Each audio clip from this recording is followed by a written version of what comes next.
Check.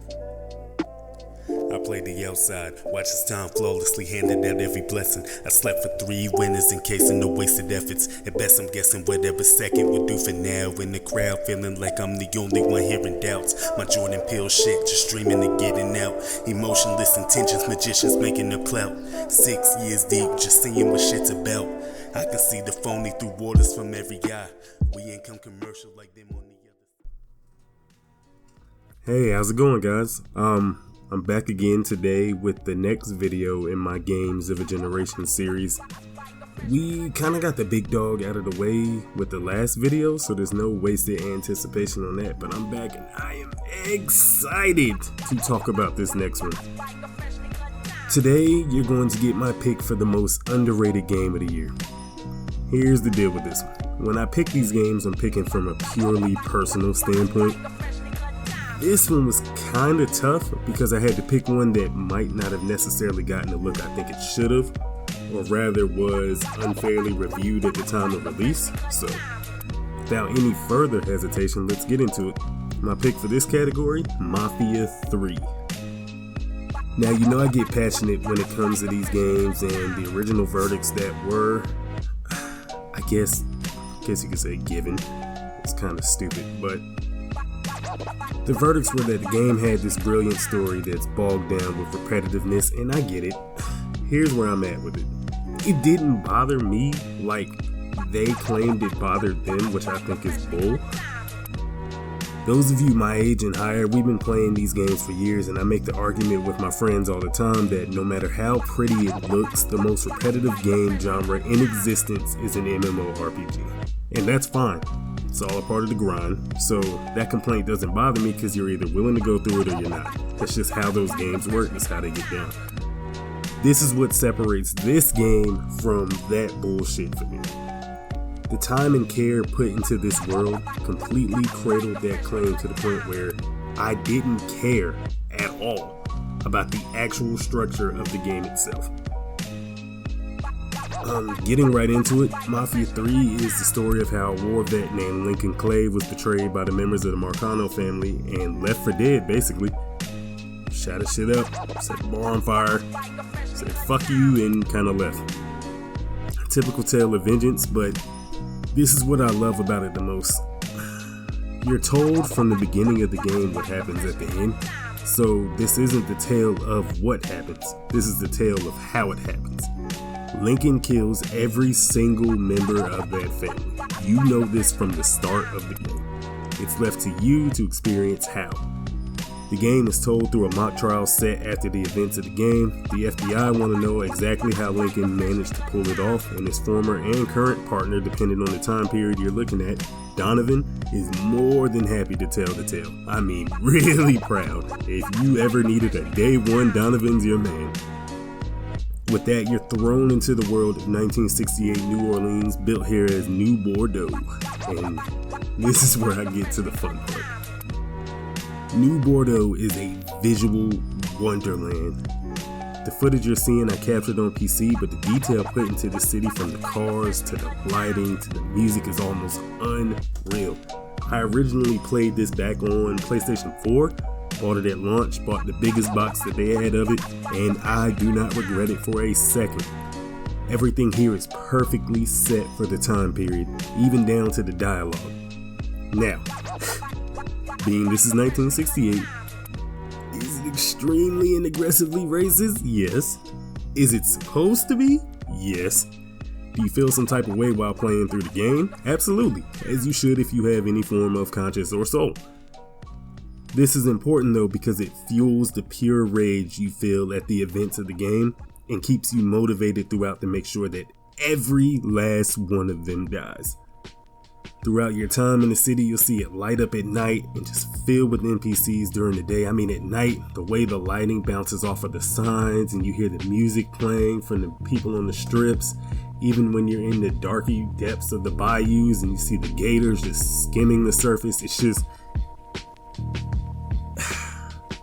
It is ridiculous how much attention to detail was put into this world. venturing from the shops that you have to take over or clubs that you have to sneak through, and just watching the NPCs interact with each other. I've seen people doing drugs and acid. I've seen people giving blowjobs on stage. It's just I've seen people thrown into vans. African Americans harassed by police on the street corners. I was harassed by police for speeding. Just the way that the police interact with you when they see you just walking down the street. Certain stores you go into that have signs that say no colors allowed, and they enforce that policy.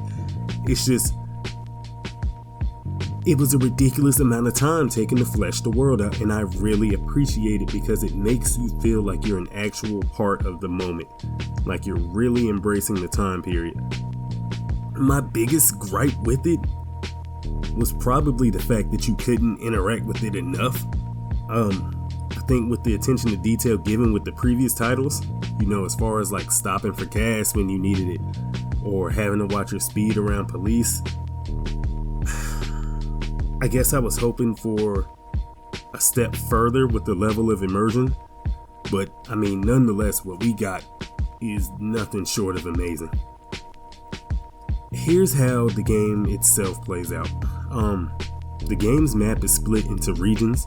In order to get to the big bad Sal Marcano, who's the head, you have to first hit him where it hurts.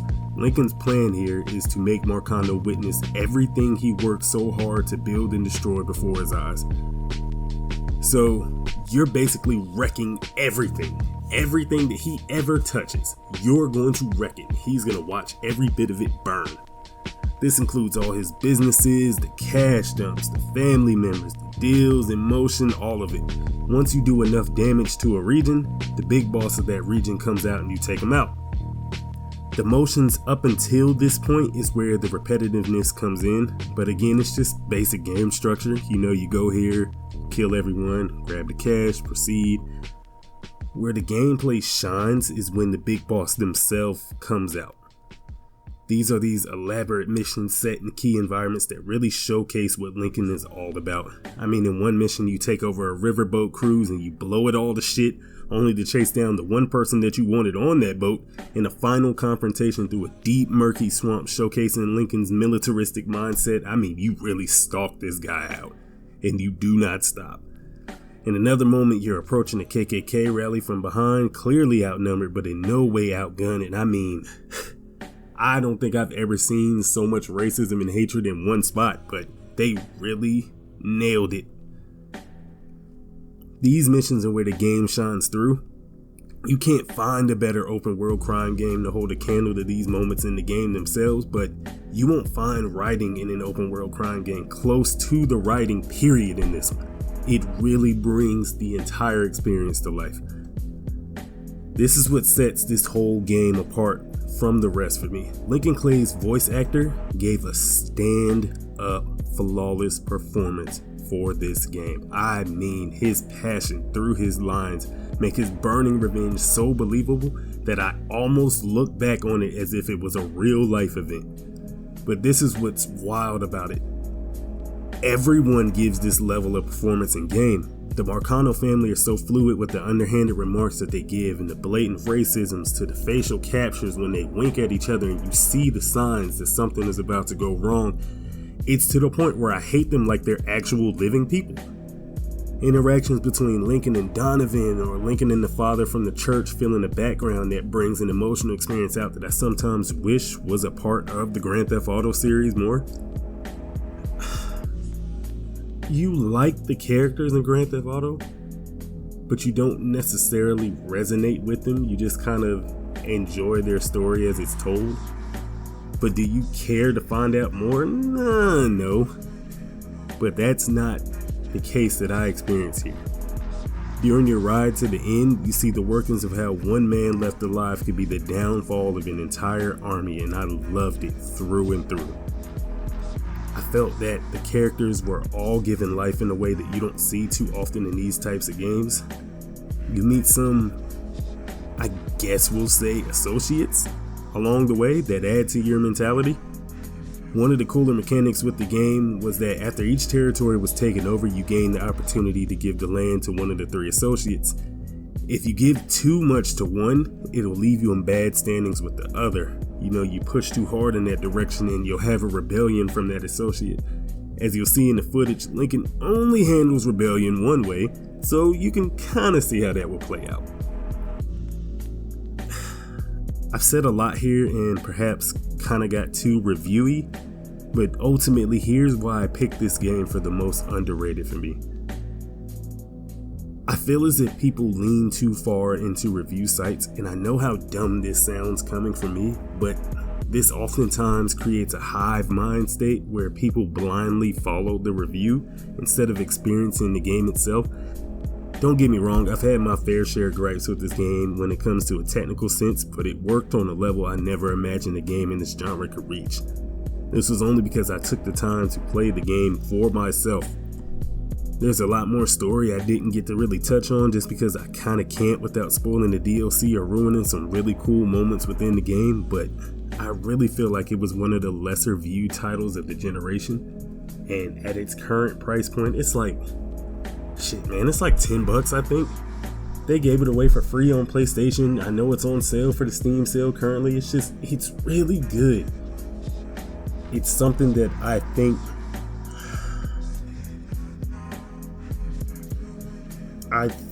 the reviews hindered the experience as a whole. And again, people are doing their jobs and it's fine. And again, these are valid points that are made, but it means that a lot of people won't get to experience what I've talked about here. And there's so much that I didn't touch on, from little details, like one of the areas in the game is a sundown town, and I don't know if you know what a sundown town means, but basically, if you're in this area at night and you're black, you're hunted, you're killed. And it's an act out of pure racial spite. And the fact that this was implemented into the game means that the developers took their time to not shy away from some of the more brutal moments of this time period, and that really added to the authenticity of the game itself. Even the way that, you interact with the characters reminds me a lot of the system back in Grand Theft Auto 4, where if you enhance your friendship, you gain these perks with these people. So that's kind of how the system works here. But the perks play out in an almost RPG-like skill tree, but they're interwebbed with each other. So like, for example, you gain good standing with one person and they'll allow you to summon this gun vault that comes in the back of a van, and the person will drive to you whether you're in mission or not, and they'll let you do your shopping. But in doing so, you may lose access to a perk from another one of your associates that, say, might call in for backup, or they might come and clean up the area, or they might come bring you a car, and you'll lose this associate because of how you're in standing with the other. And that creates this tension that makes you wonder what type of boss you're going to be. There's 2 endings for the game. I've played through both endings, and I can say that I am 100% satisfied with both of these endings. It really brings the story to a close, and I love that your decisions in the game have an actual effect on which one you get, as opposed to it all teetering on one mission, give or take, But this story of Lincoln Clay's revenge is really only enhanced by the fact that they were able to take a black war veteran and have him apply his military strategy to a personal street setting. And I don't mean street as in urban, but I mean he took military tactics and used them in a regular civilian state and was able to dismantle an entire family organization.